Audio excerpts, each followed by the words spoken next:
Deputy Carol Nolan. I'd like to begin by clearly stating that as a pro-life Republican TD, I'm opposed to this bill in its entirety. After reading the bill, reflecting upon it and listening to the speeches made by party leaders in this chamber, there are many questions and serious concerns. Is it the intention of this government and other party leaders to make this country the tourism abortion destination of choice? Is the first principle of Irish unity that Dublin extends abortion services to women and citizens from the north? Because that seems to be where we are heading with this bill. Just because a law is passed doesn't make it a just law. The right to life is the most fundamental of all rights that exist. Dr. Alveda King, granddaughter of Martin Luther King, once said, "It is a plan of wolf in sheep's clothing and of Trojan horse proportions. Abortion sits alongside infanticide, racism and oppression. A nation that kills its own people has well and truly lost its way. We face a serious violation of the civil rights of the unborn child. How can the values and dreams of the Irish people survive if we kill our yet-to-be-born children? This violation of civil rights is nothing short of an insult to the men and women of 1916, and it greatly undermines the values of the 1916 proclamation, which makes reference to cherishing all of the children of the nation equally. But of course the parties in here have turned their backs on that proclamation. In relation to taxpayer funding of abortion, taxpayers did not vote to fund abortion, and that includes many who voted to repeal, as well as over 730,000 who voted no. The results of a recent opinion poll carried out by Oireachtas showed that 60% of people opposed taxpayer funding of abortion. And maybe we need to have a second vote to find out if the people do want to fund abortion. Party leaders are, as we all know, adept to voting twice on the same issue, and Nice and Lisbon come to mind. So why not the issue of taxpayers' funding of abortion? It is very clear that the electorate and grassroots of the main political parties represented in here have been duped and betrayed. And instead of raising the standards of political representation and upholding values and Ireland's global national identity, one that sees us recognised as the gold standard for family with respect for life, party leaders have colluded to dismantle the people's constitutional protection for the most vulnerable, the unborn child. Long-held principles of respect for life, which were once enshrined in our Constitution, are being maliciously set aside. And to make matters worse, many good men and women in this very House are being bullied into fear, silence and obedience.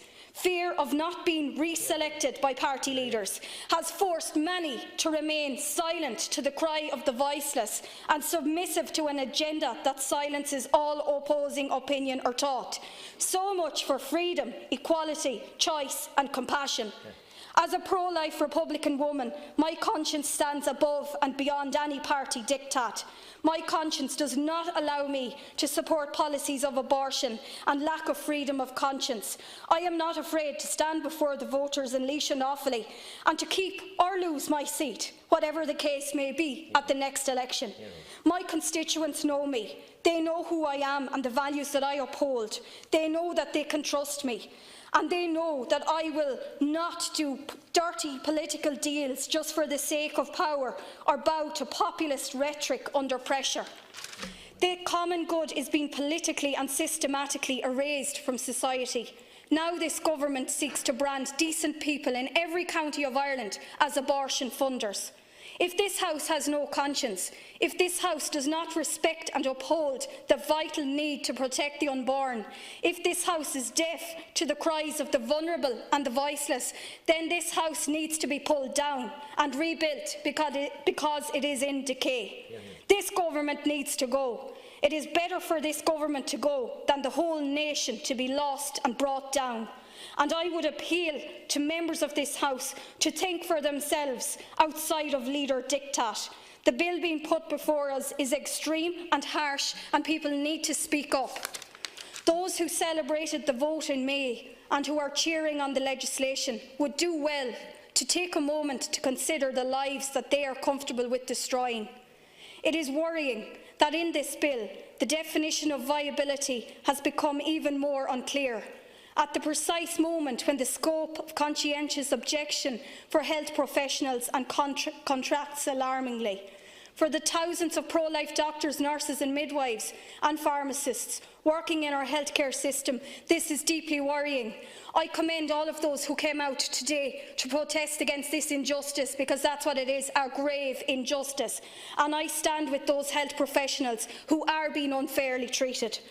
Amidst all the self-congratulatory tweets, selfies and posts, Minister Harris seems to have forgotten the fact that almost 750,000 of our people are on waiting lists within our health system.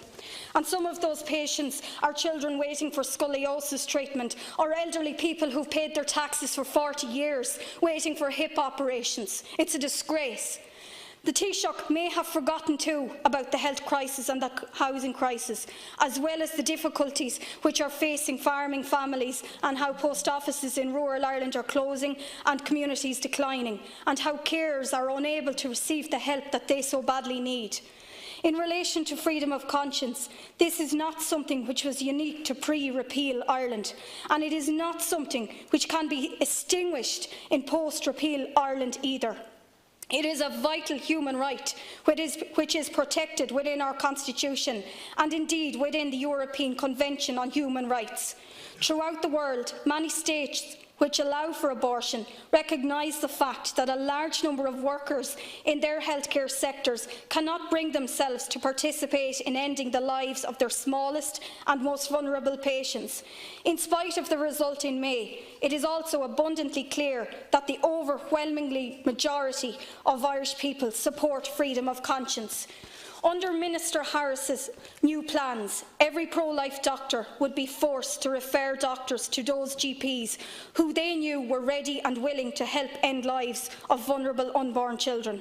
Take a moment and consider the situation facing our pro-life doctors and nurses in dealing with requests for abortion pills, and our pharmacists.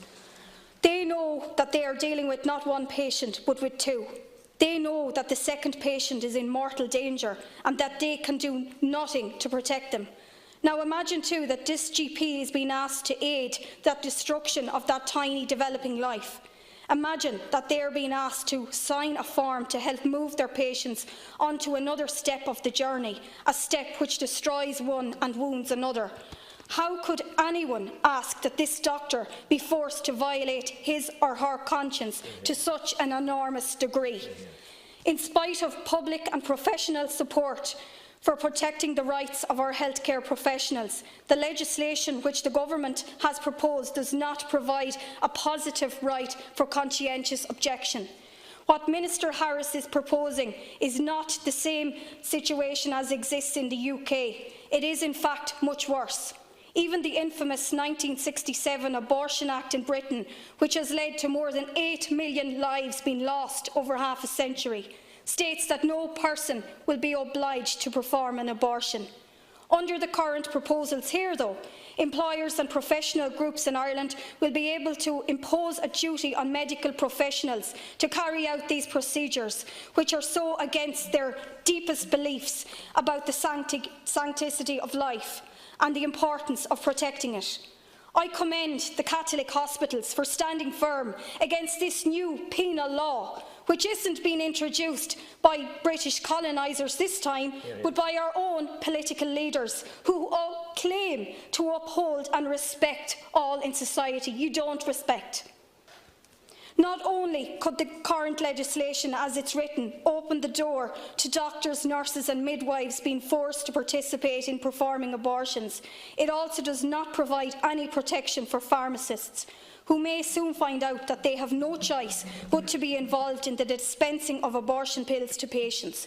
We owe it to our hard-working doctors, nurses, midwives and pharmacists not to force them to do things which are against their deepest beliefs, and that is why the freedom of conscience must be respected within this legislation.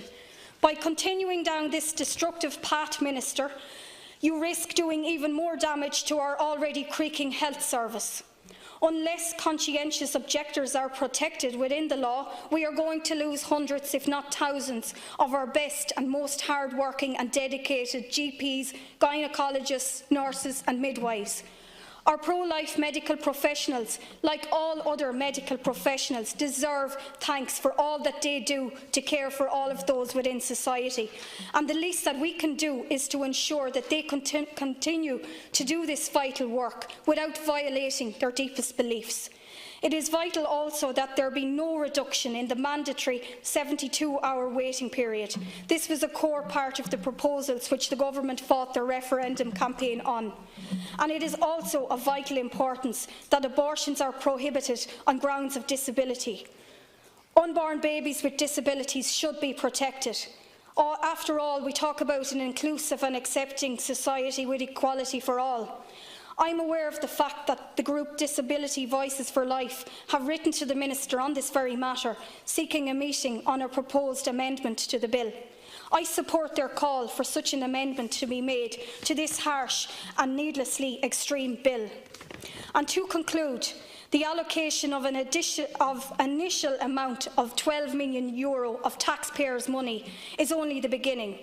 This is, however, a gross abuse of taxpayers' money. That any government would allocate taxpayers' money to selectively discriminate and bring about the end of life of an unborn baby is not only unethical and a breach of voter trust, but it is abhorrent.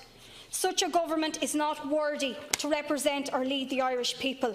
It's time for change, time for a change of government, and also maybe a time for change of party leaderships. Nelson Mandela once said, "The time is always right to do right. As we let our light shine, we unconsciously give other people the permission to do the same." Garv Magat.